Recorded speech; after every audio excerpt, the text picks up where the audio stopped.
Welcome to the Gym Breakthrough Podcast. This show is about one thing and one thing only, turning your gym into a thriving business you love to own. So if you want to know what it really takes to grow your membership, make more money, and build a rock-solid community of raving fans, you've come to the right place. All this information is 100% free, so please subscribe to and review our podcast. Enjoy the show. Welcome to the Gym Breakthrough Podcast. I am Marcus Gurzy, and today I am joined by one of my very favorite people in this industry, the one and only Mr. Jason Fern Fernandez. Jason is a veteran gym owner, OG CrossFit seminar staff coach, as well as the co-host of the quickly growing newish podcast, The Best Hour of Their Day.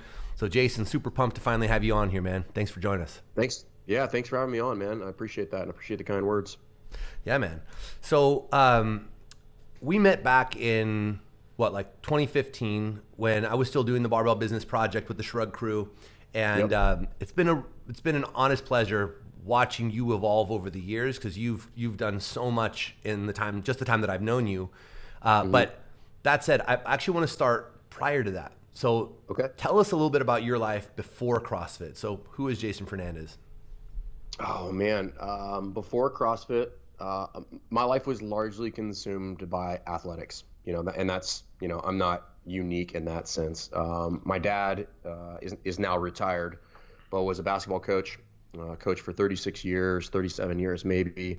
So I grew up playing three sports all through elementary school, started to kind of dial in what sport I wanted to, hopefully play at the next level. Ended up playing Division I basketball for 4 years. Went to the Naval Academy, played there for 4 years, and then was commissioned in the Navy after that. And then after that, my story is not super outside of the box with regard to how people find CrossFit. My wife and I were both collegiate athletes trying to find something to do, yada, yada, yada.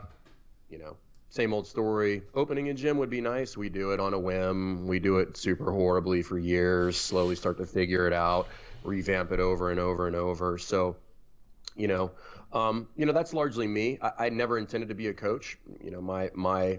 For years up all the way literally up until the point my daughter was born in 2014, I was planning on being a dentist. I was going to leave the Navy. I was going to open my own practice, and my daughter was born with some complications, and that kind of ended that because I didn't have the ability to commute to and from school. So we dropped that. We had already started the box at that point, and I was already working for seminar staff, so it was kind of a natural transition, and that's kind of always been my outlook, is pursue multiple things, and then life will kind of tell you which one is the appropriate one. But always kind of doing multiple endeavors, if you will. So, but yeah, happily married, 2 kids, a boy and a girl, and do all things CrossFit at this point in my life. Yeah, man. So how long have you been with seminar staff now? Almost 7 years, I think. So yeah, 2013 is when I got hired. So I'm a little over 6.5 years, coming up on 7 years.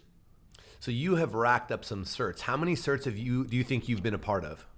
I am probably in in October. Yeah, I'm probably in the 160, maybe pushing 170 range at this point. So there's people that have way more, but there's like Chuck Carswell has 500 plus, What? He's a unicorn, man. And but yeah, my first 2 years I worked like pretty sporadically, like maybe 10 to 12, and then the last 2.5, 3.5 years has been pretty steady. Like I'm pretty much on a steady high 30s a year at this point. So wow, that's a ton, man. And you must have seen like every single different shape and style of CrossFit gym over the years, traveling around as much as you do.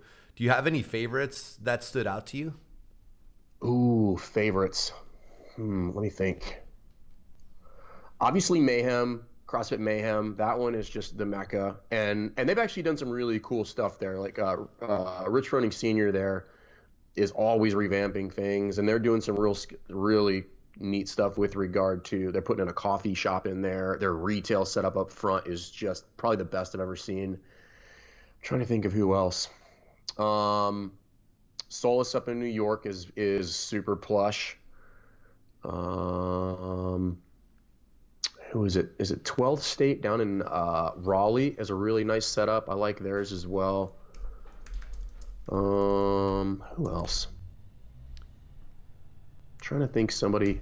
There's a couple that I know. Oh, Belltown, obviously, which was just sold. That one's right outside Seattle. That's probably one of the more aesthetically pleasing gyms there is on planet Earth. So, but yeah, there's all sorts of stuff. But I would prefer to go to a lot more, and I'm always going to steal ideas from gyms. So. Yeah, that must be fantastic. I have, I think I visited somewhere between 500 and 600 CrossFit gyms myself, and I racked up my mileage doing the Barbells for Boobs tours, where we would go to like 80 or 90 per season, and it was bananas. But same thing, I got to see. I was just talking to Z the other day. Actually, I was doing a handoff for her. But yeah, I forgot you did that. That's right, I forgot. Yeah, and it's amazing. Like, first of all, the range of what's out there and what you get to see from like the just quintessential old school garage gym to these like super plush designed facilities with every amenity under the sun, the coffee shops, the whole deal. And you can take things from all of them, right? Even the basic old school template, you can take, they'll have something unique, whether it's the signage, it's the way that they set up their, their whatever, the doormats or whatever, the like little details you can catch. It's so fun. What do you look for? Yeah, there's virtually I don't know that there's an original thought in this gym. There might be one or two that I have. And our facility is larger than most and has a lot of amenities and different things in there. But I would say that 99% of it is all stolen from other people. Like, you actually took it off their wall and took it with you? Yeah, I just literally grabbed it in the last. Yeah. Well, so what do you look for? And so when you go, like, what's the sniff test for you when you first walk into a facility or when you first approach a facility? Like, is there a particular thing that really kind of is like your thing that you're looking for that helps you kind of like gauge the place right off the bat? The first one has nothing to do with the gym. It has to do with what's the vibe. So how quickly does somebody greet me? That's probably like my number one kind of litmus test for a gym. If I'm greeted pretty quickly by somebody, or somebody, whether it's a staff member or a client, generally I know the vibe there is going to be really, really good. If they catch me, they introduce themselves. They might introduce me to somebody else. That's always, to me, the sign of a gym that's doing things the right way. And then after that, then I start kind of like putting on I don't want to say my little judgment goggles, but I'm always just like stealing things, analyzing what they got going on. Then after that, then it goes to kind of aesthetically, what do they have going on? What kind of amenities do they have? And then after that, then I'll start looking at organizationally how they run their gym, what kind of coaching they got going on. So it's probably in that order, just because that's probably the order that you would experience all of those things if you were going to be a consumer. Mm-hmm. You would get what's the vibe, what's the facilities like, and then thirdly, I would get professionally what are they like. Such an important point, though. You, the coach of all the coaches, that's your order of operations. And you would think, like, because so many people will argue or have argued that it's like, oh, the coaching is the thing to lead with. And it's like, it is for the product's sake. And I'm not saying that that's not absolutely super important, but the sniff test, I think, is so important. What is the series of kind of things that people look for? And even you, that's what you start with, right? It's vibe first. It's the greeting. It's that first human impression. Right. And do I feel welcome here? Straight to then, okay, like, what am I working with here? How's the place feel? Right? Does it feel clean? Does it feel like they kind of have something together? And then you get to the product.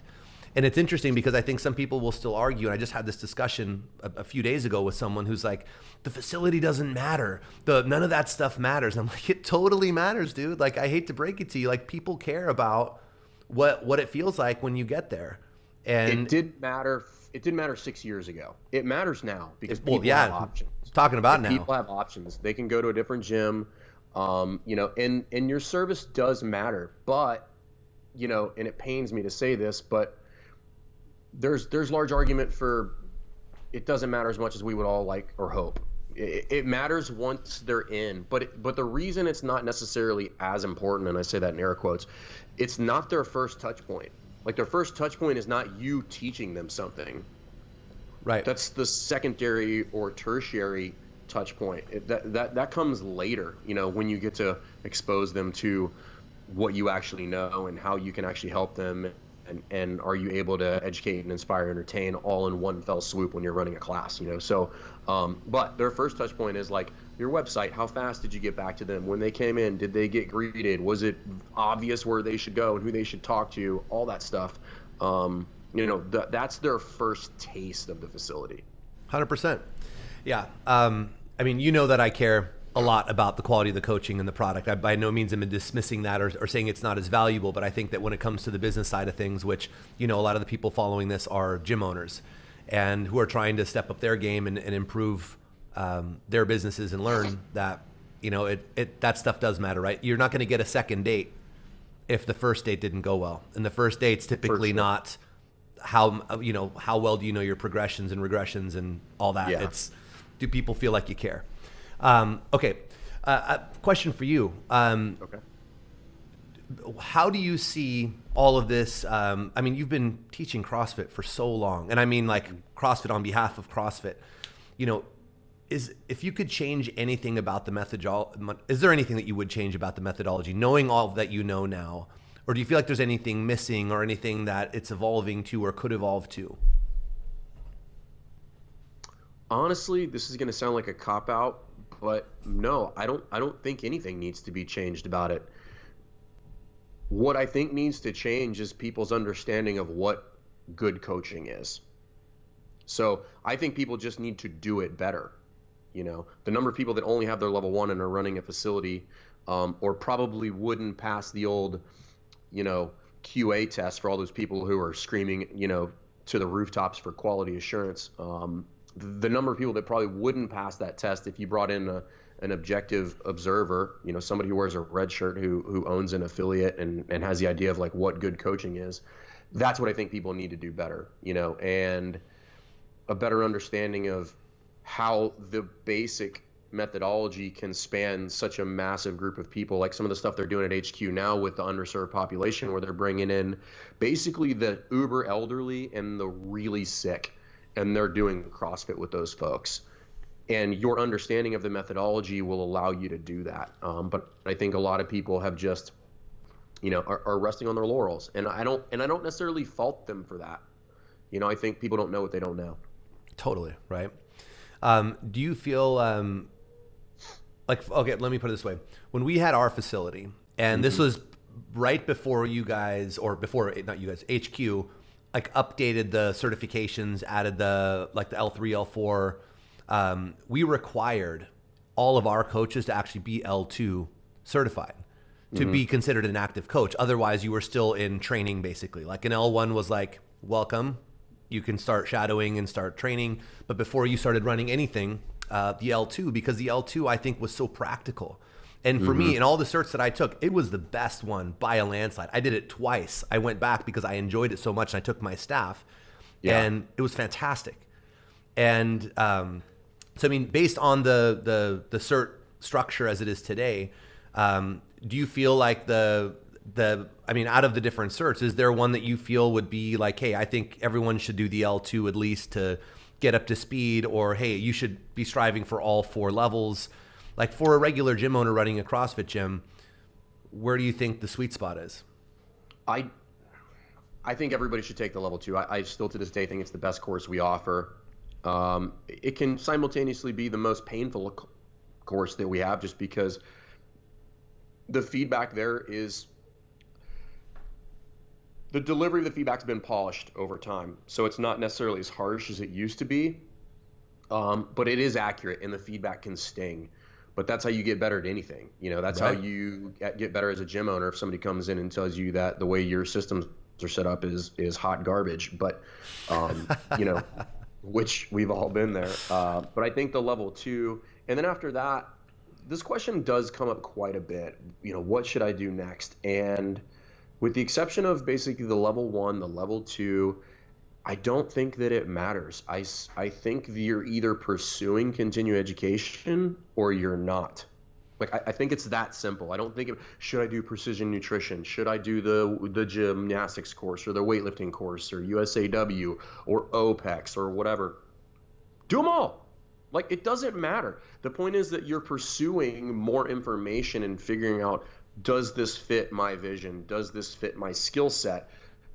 Is this actually useful? But you really can't speak to that unless you've done them all, right? So, that's my goal is when I'm done, like I want to have everything and I can speak to all of them and know how they work and when they work and how they work. It's no different than being a coach and knowing different techniques for weightlifting.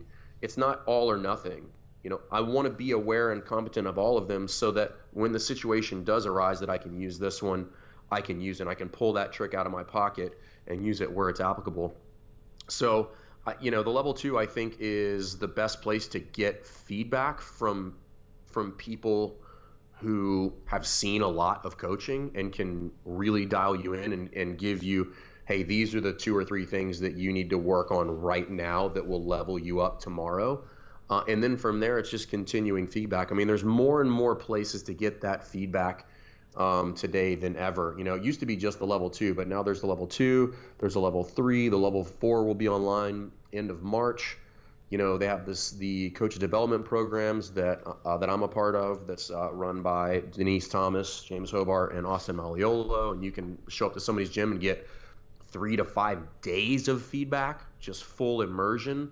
There's the stuff that Ben Bergeron does. So, it doesn't matter. If you're going to try to chip away at all of those, you're probably looking at a decade of pursuing knowledge. No and doubt. That's what you should be doing anyway. Love it, man. I want to shift gears to your gym and experience as a gym owner. CrossFit Rife was your first facility, right? Correct.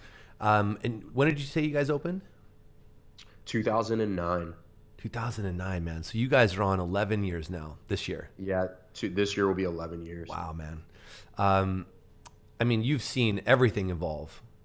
The whole thing. That was like beginning days still in 2009. It was still all just being born, really. Yep. How would you say the industry, like in as simple terms as possible, how would you say the industry has changed over the years since you've been involved? Probably the simplest way I could put this is becoming more professional. Back in the day, for the vast majority of people, it was a part-time gig. It was just something they did on the side so they could hang out with their friends and they could work out whenever they wanted. Now people are running full-fledged businesses. They're paying their mortgage. That's my motion sensor life. They're paying their mortgage. They're doing things. They're selling multiple services. They're getting into niche type services. The professionalization of CrossFit really came about probably like 3, maybe 4 years ago, and it's starting to evolve even faster moving forward. Yep. And how has your perspective changed on gym ownership over the 11 years? God, I'm not even sure I could measure that. It's a 180. I'll tell you that. I used to be that guy who thought that programming was everything, that the coaching was what you should hang your hat on, and I know better now. I still think you should be pursuing that to be the best possible coach you could be, because you want to create a reputation for yourself. But man, there's so many other things that are important, and if you just look around at different methodologies that, again, I don't want to say like they're inferior, but like as far as results go, if you look at the Barry's boot camps of the world, the Orange Theories, we could all agree that they're not as effective as CrossFit as far as getting someone fit. But they're all running way better businesses, right? Than the average CrossFit gym. So, I'm not willing to die on my sword of I'm a great coach, I'm a level 3 or a level 4. At the end of the day, nobody really gives a shit. Right. Well, if you are trying to if you're trying to run a business and build a career in this, no one gives a shit. Yeah. right? Yeah. What would you say, if you could impart a piece of wisdom from your 11 years on someone, let's say, who's just getting started? They're brand new to the game. What would you tell them?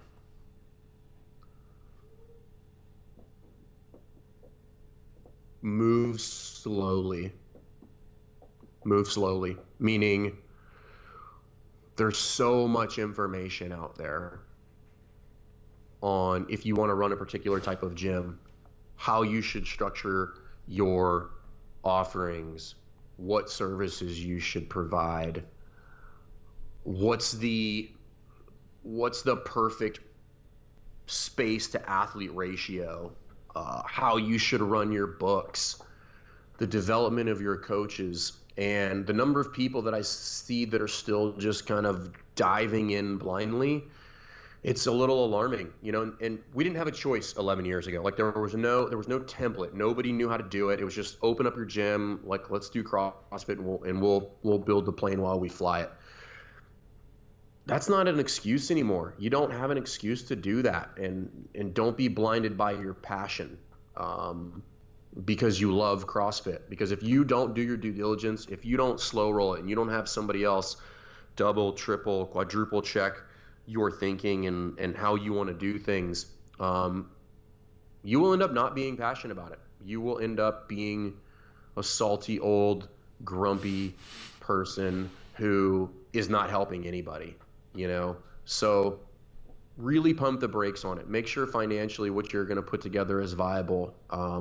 You know, pay yourself first, ask questions, you know. Yeah, just the number of people who are like, I'm buying a gym. And I'm like, oh my God, please don't do that. Like, just don't, you know. So, and not to sound, you know, harsh or salty. I just know what's coming if you don't do your due diligence, and it's not fun. It's a lot of pain and it's a lot of stress, and ultimately you won't be able to help people. Yeah. And I mean, you just described why we do what we do. There are too many people who go into this with the passion, often the skill set already very developed, that could make a massive impact and build an awesome business for themselves that they could run for decades and, you know, raise a family and do their whole thing. Yet they jump into it without thinking about the business side of things. And what ends up happening is that because it is, I mean, it's real, man. It gets real fast, and you will burn yourself out, and you will probably, like most people do, and this isn't my opinion, these are the statistics, you know, most give up, most fail. Yeah. And it's simply because of that. It's that, like you said, doesn't matter how passionate you are, if you're not combining that with a strategy that suits your passion and what you specifically are trying to accomplish, you're going to get over it. The shelf life for passion, in my experience within CrossFit, is about 5 years. Before exactly 5 years of like grinding it out, which is longer than most, right? Because we all know that the barrier for entry financially is significantly lower than something like starting a restaurant. So you can break even and work part-time somewhere else to make ends meet for a long time. But at about 5 years, the realization that you're not getting ahead starts to set in, and then the mumblings of selling the business start to happen at that point. And it's about 5 years before you're like, fuck it, I'm over it. Yep, see it all the time, and it's unfortunate because a lot of these people could have done some serious damage in their market and helped a lot of people and built a business they love. But you know, you don't know what you don't know, and you gotta, you know, one of the hardest lessons I learned was being able to get out of my own way to make the dream happen, and not let my feelings always get in the way of that, right? And learning how to channel that and use them to my advantage rather than to my disadvantage. Yeah. Do you, there's a lot of things happening obviously with the whole CrossFit space, and there's been a big evolution, I think, over the last couple of years, and there's a lot that's happening, which is exciting. What do you think the future holds for affiliate owners? Do you see anything evolving on that front as far as like where it's going, I support wise? Or I think now, if you're paying attention, if you're paying attention, there's more opportunity now than ever If you're nostalgic, you probably see something that looks a little bit more scarce. Mm-hmm. If you're of an abundance mindset, you're probably looking around and saying, oh my God, there's so much opportunity here, and there's so much freedom to do the things that I want to do. The only thing that's stopping me is me and getting information and figuring out how to do what it is that I want to do. And I know a lot of people are bent about the games, but the games isn't keeping your box open. I'm sorry. I know people are bent about social media, but social media is turned back on, and I've got a little feedback for everybody that was bitching about social media anyway, which is you weren't using the social media tools that CrossFit was providing anyway. So I don't know what you're complaining about. There is no cheaper brand to be associated with if you're talking about paying your $3,000 for your affiliate fee. People complain about that all the time and they're like, I should be getting more. And I'm like, no, you're demonstrating a gross lack of understanding for what franchisees pay to be franchisees. It's like 50%. So less than that. It's dude, like that's a shitty franchise. If you're talking about a good one, I mean, first of all, let's talk about the hundreds of thousands you had to spend just to pay to play, just to get to show up, let alone the requirements on build out, which you have to do to their standard with their stuff, which is usually a couple $100,000 more. Then you're going to pay either the few thousand or several thousand per month, plus you sometimes even percentages of what's coming in. So the whole argument of like, I should be getting a lot more. What am I spending the $3,000 for? And it's like, dude, are you joking? If you do CrossFit as your methodology, if that's your methodology, leverage it. You get so much for your money. Now, if you're not CrossFit and you've changed your mind about what you do and where you're going with this, more power to you. But just know save that $3,000. Good for you. Right, $3,000. If you think the $3,000 can be put to better use, I please share. But I do think you get a ton for your money, and as long as you're in alignment with what it is and that's what you teach, then it's a steal. It's again, there's no lower cost of entry to be associated with probably at this point one of the most, if not the most recognizable brand in fitness, where I can just slap that on my gym. I go take the level 1 course and I start running my business, and I can do it however I want. They're not going to tell me what to do. They're going to let me sink or swim, and I think people get grumpy because they fail. So they want somebody to blame it on. There's plenty of people to help though. It's that exactly. they weren't resourceful enough, right? Exactly. And it's that this is when you do an affiliate model, it is not about a franchise. That's why you pay 10, 20 times as much for a franchise, and they will hand it all to you on a silver platter. They will send someone out to dial in your facility and to get your class experience dialed and all the training camps you go through, weeks of it at a time, turnkey marketing, but that's with a price. And with this, you don't get that, but it's because you are set up to go and pick and choose now, what version do I want, right? Mm-hmm. And you can hire people like us or like the many of other options that are out there to teach you how to run a better business. And at the end of the day, you get to build your own version of it. And I think that's actually really powerful. I think it's cool. So that's where I say anybody who's paying attention sees the writing on the wall and sees CrossFit's effort to broaden the aperture for people they're trying to bring in the fold. And there are people jumping ship, and to each their own. But I think those that do are gonna regret it, because nobody knows who Jason Fernandez is. Unfortunately, they're not coming to Jason until Fernandez. This podcast drops, okay? Until this podcast drops. But yeah, nobody's. That's you can't overstate the value of the brand association. Like, you just can't. I was reading somewhere this year in January, CrossFit was the most searched term with regard to fitness in January. Like, I just saw that on the internet. So everybody's like, people aren't looking for CrossFit anymore. I'm like, you're dumb. You're not paying attention. You got your head in the sand, and you're looking for the grass to be greener on the other side, and it's just not the case. Just pay attention, do less better. You'll be in good shape. Oh, I love it. All right, let's shift gears a little bit, man. You started something really special last year, that I personally feel was greatly needed in our space. The Best Hour of Their Day podcast with your boy, Jason Ackerman. And for those who haven't had the privilege of getting hooked on it yet, can you tell us a little bit about that project? We talked about doing that for years. And the genesis of that project was we would work seminars together with, I'm fortunate enough to have like what I consider to be like a really strong crew in the Mid-Atlantic Southeast area over the past, almost 7 years. And, we teach the seminars, we do the socials afterwards, we talk to the affiliate owners, the coaches, whoever, and we see the same things over and over and over. We see the gaps. We see what people are struggling with. We see what they're frustrated about. And we would go to dinner and we would have these long conversations about what was going on. And finally, I just thought to myself, I'm like, people want to know this information. I'm privileged to be sitting here with the likes of Chuck Carswell and all the other OGs in CrossFit to be able to have that conversation with them. But everybody else doesn't get that.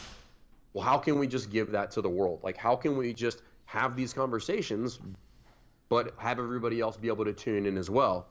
So Jay and I, we kept talking and finally we're like, all right, dude, let's just start it and let's just hit record. Because when we looked at it and we looked at, okay, well, how can we provide value to the community? And we're like, okay, well, we have three things that most people don't have. We have experience, not just as coaches, but as affiliate owners, for 20 years between the two of us.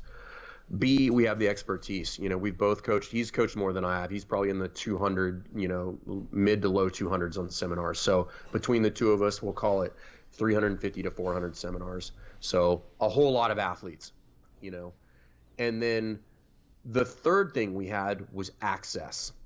Most of the people that, at least the coaching minds in the CrossFit community are a text away. So let's be that outlet for the rest of the community. Let's start the podcast. Let's talk about all the things in the super nerdy detail, not this 30,000 foot kind of like, theory type deal. Like, let's talk about things like the push jerk or how to handle shitty athletes, or what should you do if you're going to sell your gym, and let's talk about it at a granular level that nobody else is doing it. So we started doing it and it took off, and it's gotten a lot of really good feedback because we know what people are talking about. Number one, because we still do it. Like, we're both still in the affiliate every single day. We're both still talking to athletes. Between the two of us, we're probably going to talk to and coach an additional 1,000 to 1,500 athletes this year. So that pipeline just keeps feeding itself, and the amount of things that we could talk about in the CrossFit affiliate never ends. Like, it just doesn't end. It just keeps going. So we just started doing it, and it's been really, really fun. Yeah, man, it shows you guys have, it has definitely taken off. And any person who I talk to who follows the podcast loves the podcast.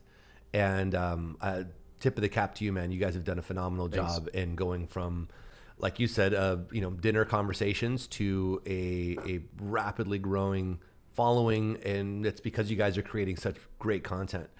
What would you say has been something unexpected that you've learned from doing this project over the last year? I think it's challenged me to continue to develop, to try to be ahead and to try to be a little bit more of a problem solver. But quite frankly, I had a hunch that there was this thirst for that information, and we were right.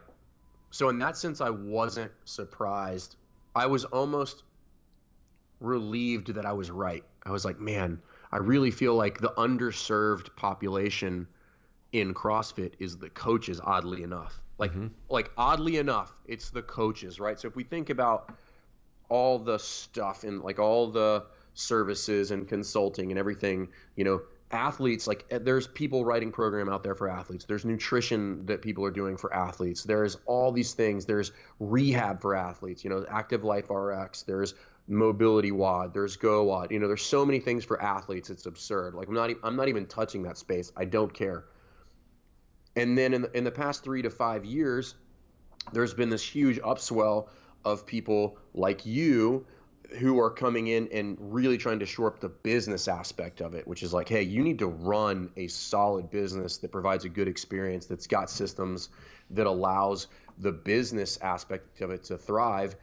And then all the while, the people who not necessarily got left out, but who weren't really getting what they wanted outside of the credentials of, the level 1, the level 2, level 3, were the coaches. And we knew that, and we were very confident that that was right because we were talking to them every single weekend. And they're like, the level 1 is amazing, the level 2 is great, we should be striving for level 3.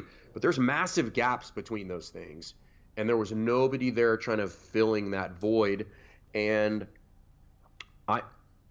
I'm starting to think that there's nobody there filling the void because there aren't really that many people that can do it and do it well. I would totally agree with you on that. I think there are definitely, there's more amazing coaches in the CrossFit space, I think, than in a lot of other verticals in the fitness space or methodologies, just because it's been a culture of, built around, some pretty complex stuff. And, if you're really coaching people on the Olympic lifts and on gymnastics, and you're training anyone who's actually competing and having a chance, you've got to know your stuff. So I think we've got like a much higher average than most, but you're right. The piece that was missing was the conversations that happened between the people at that level to go from good to great. That's the magic, right? You don't have a lot of peers, or at least there wasn't really a forum where you got to come together or see these people come together and have these advanced discussions like you guys would get to have when you guys would get together for a weekend for a seminar staff, or for a cert. And the discussions that happen at these tables are next level, right? And then now everyone gets to be the fly on the wall. Yeah, it's just so, and that's why we did it. I was like, I would want to, I would want to sit and listen. Yeah, me too. That's why I did it. I was like, man, I'm so into this conversation. Like, I was thinking about, God, where would I be if I couldn't be here right now? Like, I would be lost. I wouldn't know what to do. And I was like, people want to be a fly on this wall. And then, one of the things that we see is like, and just to kind of separate these two things, I do think there's a lot of great coaches in CrossFit. And I think there's a lot of people that are writing great programming. But we have to acknowledge that those two things are not the same. Your ability to write programming and your ability to problem solve real time with an athlete in front of you are not the same. And I would even go so far as to say they are not even remotely related. Yeah, they're two totally different skill sets, right? It's like, and I think there's a lot of people who are confusing great coaches for people who are really good programmers. And 100%. I've seen it where these people come in.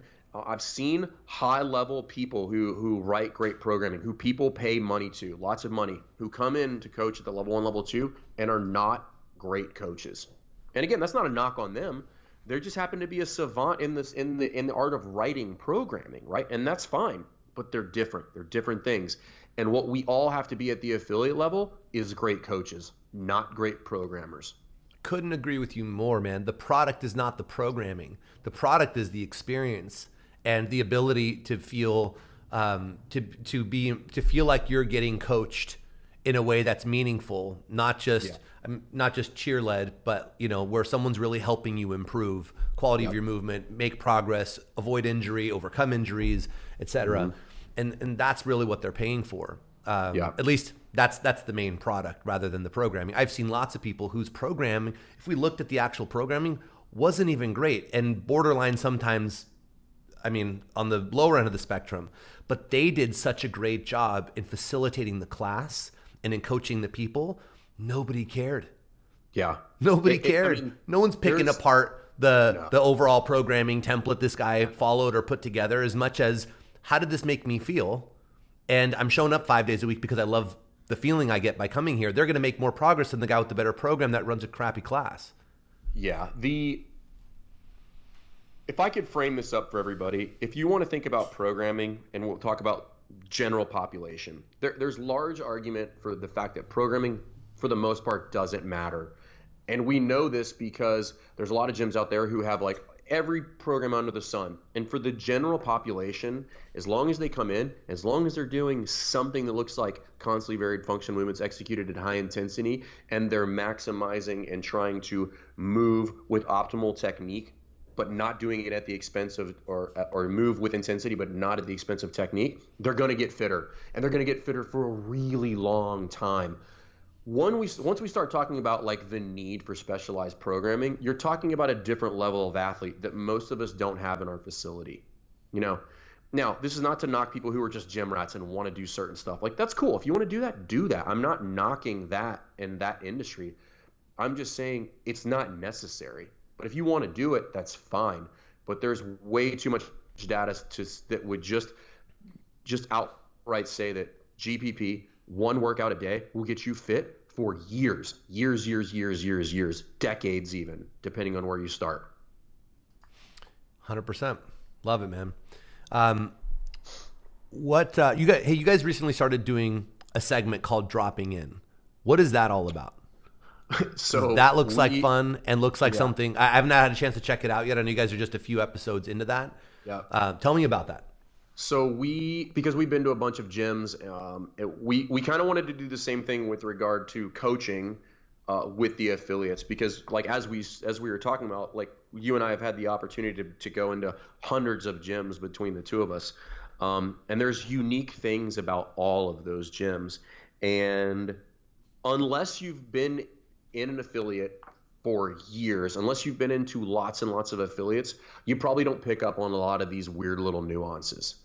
But me, I think about it like I can't not see them anymore. So Jay and I always wanted to, we both kind of separately brought this up, and we're like, oh my God, we both want to do this, which is kind of like diners, drives, and dive-ins, but for CrossFit gyms. We go to these gyms and we just kind of walk through and we kind of pull back the curtain a little bit and show people all the different things and the nuances and how they do it, to expose the greater CrossFit community to as many things as possible, because we know that there's not one right scenario or one right setup.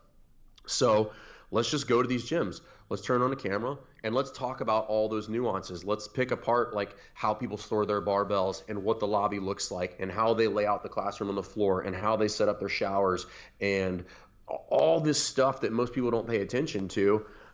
Just to give people ideas to start to level up, to start to steal those ideas. And it's been really cool. So we filmed season 1 in November, and we did 10 gyms in 4 days in Raleigh. And then we're trying to set up the next one here pretty soon. The goal is to get to the point where we can do basically 4 seasons a year. We're probably not going to get there just yet, but we'll get at least 20 to 30 this year. And that's the goal, man. And the goal is to cover the full spectrum of gyms, you know, like the mom and pops, the really small gyms, but then also really take some of those gyms that are crushing it and expose people to things that the greater CrossFit community didn't think was possible. You know, people don't think it's possible to have 1,000 members and really still be able to provide a good service. But I'm telling you, there's gyms out there that are doing it. And our plan is to show you guys how, because really what we're trying to do is break people's belief of what can and can't be done with CrossFit, because there's a lot of people that I think are throwing limiting ideas on what can be done with a CrossFit affiliate, and there's people out there that are proving those ideas wrong. Mm-hmm. But some people in the CrossFit community are biting off on those ideas and are like, oh, well, I can't do this and I can't do that. And I'm like, no, you can, but you got to get better. Like, you can't just continue to do the same shit you've been doing. Like, you have to get better at everything. Your customer service has to get better. Your social media has to get better. Your coaching needs to get better. So that's the goal, is to expose everybody to that and not beat around the bush around it. It's like, if you want that, you better be in for some work. Right. So that's it. Love it, man. Well, I can't wait to check them out and see what you guys do with that. It's something I wanted to do for quite some time as well, and a slightly different iteration, more on like the business front. But being able to go and show what different people are doing and how they're doing it, I think is just, it's so needed, right? Because it proves that it isn't a one size fits all. And that for me is one of the most frustrating things, is that people are like, well, what's the right way to run this business? Like, well, there are going to be fundamental principles that apply across the board, but there's a different version. There's infinite different combinations of these different versions, and the key is for you to figure out which one you like and then build that one. And you're right, there are a lot of limiting beliefs around what's possible, and small volume versus high volume, and low quality versus high quality. And it really just comes down to usually to their skill set. It's like, well, it's not possible with your current level of skill in that department. You're totally right. Why do you think you got stuck at 150 members, right? There's something, you've hit your capacity somewhere. Something isn't allowing you to break past that. And you need to figure out what it is and then fix the system so that you can continue to grow and scale to whatever your vision is for this thing, right? The person with the 150 member gym to the 400 member gym and all that. It's all possible. The problem is, I think typically that people think there's one version. Like, this is what a successful CrossFit gym looks like, or a successful micro gym if you're, want to be a slightly different version of it. But at the end of the day, there is not. There is not. It is not a one size fits all. That's why these like one size fits all coaching programs or business models and all that, I think have fostered or have compounded those beliefs, because there's entire podcasts about how this is the only way, and nope, this is the only way, when really there's all the options. Yeah, and I'm, just for the record, I'm not claiming to know what the way is. The podcast for me was selfish. I wanted to have conversations with people that were smarter than me and learn some shit. I'm like, I might as well just press record when I do it. And with regard to the gyms, it's the same thing. I'm doing it selfishly. I'm just fortunate enough to have enough experience to be able to talk to these things. But what I want to do, 2-3 years from now, is look back at all of these gyms and start picking them apart and say, you know what? They're all different. But there's some very common principles here that they're all abiding by, at least the ones that are doing it really successfully. And if you're paying attention to that, then you can take that principle and apply it to your business however the hell you want. But the principles are probably not going to change, Bingo. But you just need to figure out how it works for you. For me, again, selfish, it was, I'm doing it to learn and to steal, but with the intent of sharing that with the rest of the community. 100%, man. I love it. Now you guys recently started doing, or I think you've got this in the works, but you guys are actually going to start providing programming for people. Yeah. So, and it's going to sound contradictory to what I was saying earlier about programming, that it's not really that important. And, I really never wanted to write programming, meaning like to sell. But when we really started to unpack, okay, well, how can we help people? Our niche is coaching, okay? So then how do we start helping people coach? And then, okay, well, we have to produce content for that. Okay, well, and anybody who's ever done content creation knows that the content creation calendar can be this thing that you become a slave to, and you can get, which sometimes resembles writer's block. And I know that because I had been doing it kind of quasi on my own with a YouTube channel that I used to run by myself called Jerk Block Talk. And I was just highlighting stuff in the gym and talking about it. So I started to try to reverse engineer, well, how do we produce this content so that we can give it to people? And I said, okay, well, what's the thing that you're navigating as a coach when you're on the floor? And you're like, well, it's athletes and programming. So I have to figure out how to do both of those. So if there was this hierarchy of like, what's the most important thing? And I've got 3 things going on in my class. I've got the coaching, I've got a lesson plan for my class, and I've got the programming. Well, the least important of those 3 is your programming, right? Because if you're a shitty coach, you can't really do much with good programming. The second least important thing of those 2 is the lesson plan, right? Because, okay, well, if I have great programming, but I don't have a lesson plan, I probably can't do it. But if I have terrible programming, but I planned it out and I can be efficient with it, then I can provide a better experience. And then the most important thing is coaching. Because I don't care what programming you have, and I don't care if you have a lesson plan or not.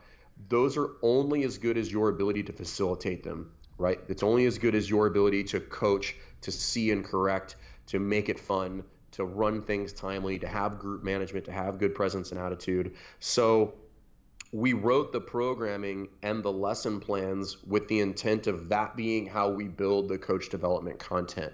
So it all goes together, because that, for me, made it easy to kind of look at lesson plans when we write them. And where would somebody struggle here? Cool. Let's make content on that. Do people know how to run this progression? Okay, probably not. Cool. Let's run people through that. This is going to be a logistical nightmare. Let's help people unpack that and tell them how to do it. So really trying to dive into the nuances, but pulling it off of the back of that kind of core offering that is the programming. So yes, we sell it. Yes, I think it's going to help people run more effective classes that allow them to see and correct movement and provide a good experience. But it's not going to make you a great coach. And I think that's super important. Your ability to develop, to be able to facilitate those lesson plans is actually what makes you a good coach. And our goal is to give you both of those, more like a teach them to fish type deal. Yep. Like I can give you a lesson plan, and the number of people that I pay for programming and lesson plans that don't do any of it is the majority. Majority, because they can't do it, or it's just way too much. There's way too much in the lesson plan. I've seen a lot of the lesson plans and programming out there, and I look at it, and I consider myself to be pretty good at this, having done a lot of it. And I can't do it. Like, you can't do it and do it well. Like, it's just too much stuff. So ours is do less better, but we're going to show you how to do that via the coach development platform. So that's the goal. So we're working on that. The programming is launched. We're on SugarWOD currently. We'll be on Wodify on the 20th of this month. And then for people that are not on either one of those platforms, we'll be providing that programming just via email, PDF format, and then hopefully the coach development platform that goes on top of that, which will be free to anybody that's paying for affiliate programming. But it's going to be low cost of entry for just regular coaches who don't want to pay for the programming. Hopefully that'll be up by April, and that'll look like something to the tune of 4 to 5 days of content a week, 5 to 10 minutes a piece. And then once a month, they will get a full class, 70 minutes of video, probably like a 5-minute in brief about what's going to happen. The full class video, coach mic'd up, with the coach interacting with both audiences, like the class and the people behind the camera. And then a 5-minute debrief about, hey, what went well? What could I improve? If I was going to run this back immediately, here's what I would do. Because that's what I would want to see. That's totally what I would want to see. That sounds so dope. Yeah, that's like, because it's one thing to get the program, right? It's kind of dime a dozen at this point. Lots of programs, like you said. It's not what makes the difference. Yeah. What makes the difference is the interactions and the actual coaching itself. Yeah. And the fact that you guys are, you're providing the program really just as the vehicle to teach you how to be the better coach and create the better experience, so that it's like, hey, we're talking about the same thing, right? We're both talking about this structure of a class. So let us show you how to do that really well. Yeah. I think that's next level, man. I love that. And that's what I would want to see. And I still to this day want to see it when, like, for instance, if we're for whatever reason plus up on trainers, I get tons of feedback when I work seminars, right? So there's this never ending feedback loop. But anytime I have the ability to watch somebody else do their thing, man, I cannot wait. Like, I am over there in the corner with a notebook, just watching what they do, how they interact, how they move, what they're looking at, what types of cues they use. So, it's good. It's going to be a tough nut to crack, because what we're trying to do, to my knowledge, hasn't been done before, and it requires a certain skill set, because I'm going to have 2 coaches on the floor for that. Somebody to basically who's running the class and who's going to be mic'd up, but this person also has to have the awareness of, there's a teaching moment here happening with this athlete that these people behind the camera need to know about. So I need to be able to interact with both simultaneously. And I just can't wait to kick that off, because that's what I would want to see. And I'm I don't like toot my own horn, but like considered one of the better coaches out there, but that's what I want to see. Like that's what I would want to watch somebody do, so I can mimic that stuff. 100%. I mean, that's literally how you would become. If I wanted to become an amazing coach, right? If this was my craft and I wanted to become the best in the world, well, what I would do is I would go immerse myself in someone who is the best and has the experience and can explain it to me, and just shadow them endlessly I would just sit there and watch you teach, ask questions, have you probably turn on and be like, you see what happened there? That guy's a really common fault. This guy's knee was doing this thing. A lot of people think it's going to be this. It's actually a hinge thing he's got going on. So I'm going to address that here. That's how you actually learn and become masterful at what you do, right? That's the whole like master apprentice model that people have been doing for thousands of years to create the next version that's even better than the previous. And basically what you guys are going to offer is virtual immersion. Yeah. And it's because and I've seen that with with my coaches here, that's how we do it. And then when we run CDPs, coach development programs here, people come in for 3 days and we throw them in the deep end for a little bit and then we pull them out and then we'll rehash it. And then at some point during the weekend, I just give them the opportunity and just say, hey, do you guys want to watch me run the class? And they're all like, yes. And then they watch and I'm like, I want you to take notes on everything. If you got questions, we'll talk about it afterwards. And they watch it because there's a lot of things they don't think that can be done in a certain time frame or efficiently enough or get this many cues or do those things because they've never seen it done before. And I'm like, no, it can be done. There's just a certain skill set and you can do it. You're just not there yet. But here's what it looks like, number one, and then here's how we're going to start to get there. So that's what we want to do. That's ultimately my goal is to create something that allows the whole CrossFit community to level up. And, and we're, arguably going to do it maybe a little bit backwards, but I want to make it available to everybody. So it's going to be cost friendly. It's going to be, it's going to be available to just the average coach who, doesn't want to pay almost $200 for programming and all that stuff. It's going to be something where, something to the tune of like $30 maybe a month.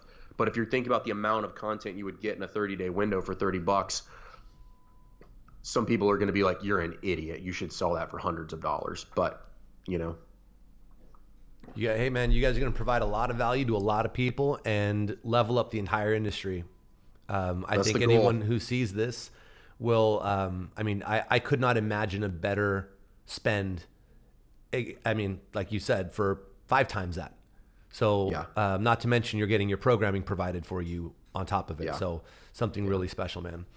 All right, man, where can people find more about you, best hour of their day, and all the magical stuff you guys are up to? I mean, for the big thing for best hour of their day, Instagram, YouTube. For me, I'm just JFern3 on Instagram. I spend a lot of my days just kind of answering questions to different coaches, but you can DM me there or on Best Hour, besthouroftheday.com, CrossFitRife.com, CrossFitRife on Instagram. But yeah, I'm on most platforms. I don't do a ton on Facebook anymore. There's just too many positive things going on there for me to spend I'm just kidding. There's not.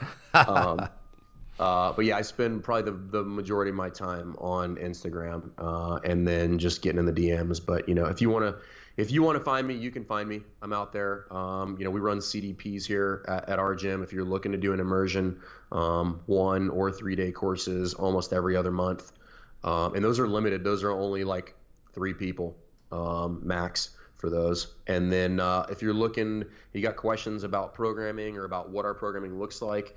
You can find us on SugarWOD and Wodify starting on the 20th, and both of those will have kind of trial periods so that you can taste test it beforehand. And if you do have questions, just reach out, and I'm happy to elaborate on any of that stuff. So yeah, that's it. Love it, man. Jason, pleasure as always. Thank you so very much for coming on. It was a pleasure to finally get to have you on this show. I had you on Gym Right. Now we've got you on Gym Breakthrough. So it was an honor to have you on, man. Thanks for taking the time.